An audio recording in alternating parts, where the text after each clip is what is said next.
Jalan panjang menuju masa depan yang jauh lebih baik dimulai dari langkah pertama melalui pendidikan yang berkualitas. Sadar dengan itu, peningkatan kualitas sumber daya manusia ditilik oleh duet gubernur dan wakil gubernur NTB, Dr. Haji Zulkifli Mansyah dan Dr. Haji Siti Rohmi Jalillah melalui program beasiswa NTB 1000 Cendekia. Duet Zul Rahmi menjadikan program ini sebuah investasi dalam dunia pendidikan yang tidak lekang tergerus zaman. Program ini tidak hanya diberikan kepada mereka yang ingin melanjutkan studi ke luar negeri, tetapi juga memberikan kesempatan yang sama bagi putra-putri terbaik NTB untuk melanjutkan pendidikannya di dalam negeri. Setidaknya di masa kepemimpinan Zul Rahmi yang memasuki tahun kelima, total awardee beasiswa NTB dalam negeri telah mencapai 3.671 orang dengan kategori beasiswa miskin berprestasi atau BMB dengan 702 awardee. Beasiswa stimulan unggulan atau BSU sebanyak 1.252 awardee.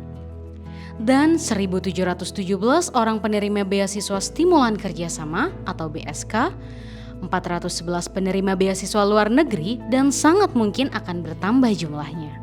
Program peningkatan kapasitas manusia ini menjadi program yang berorientasi ke depan agar NTB dapat menjadi daerah yang memiliki potensi alam dan manusia yang tidak tertinggal dari daerah lain di Indonesia. Program beasiswa NTB telah membuka tirai bagi para cendekia muda untuk melihat keluar dan membawa pengalaman-pengalaman yang ditimba untuk kembali membangun NTB. Mengirim anak-anak NTB untuk kuliah di luar negeri bagi Dr. Zul dan Ummi Rohmi sangat penting. Selain untuk belajar berbagai bidang ilmu, juga untuk menggesa cara pandang anak-anak muda.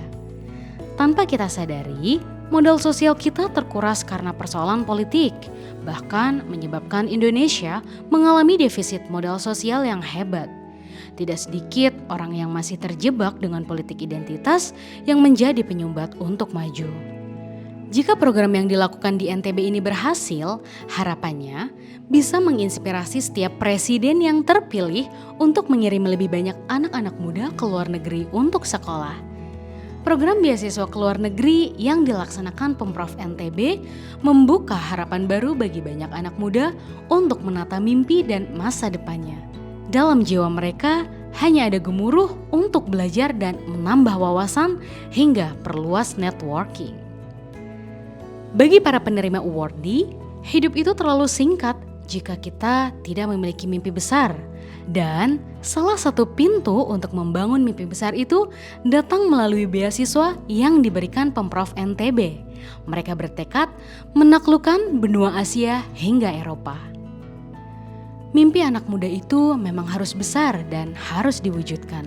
Karena hidup itu bukan sekedar kata-kata dan teori. Hidup itu adalah perilaku. Teruslah berikhtiar dan tetap terjaga dalam berdoa. Di tengah curamnya badai yang menggerek gelombang penyesuaian, bahkan lompatan way of life yang begitu cepat, di pundak kalian tumpuan masa depan itu disandarkan. Resonansi yang diakibatkan oleh gelombang musibah telah menjadi starting point untuk mengubah keadaan ini sebagai blessing in disguise.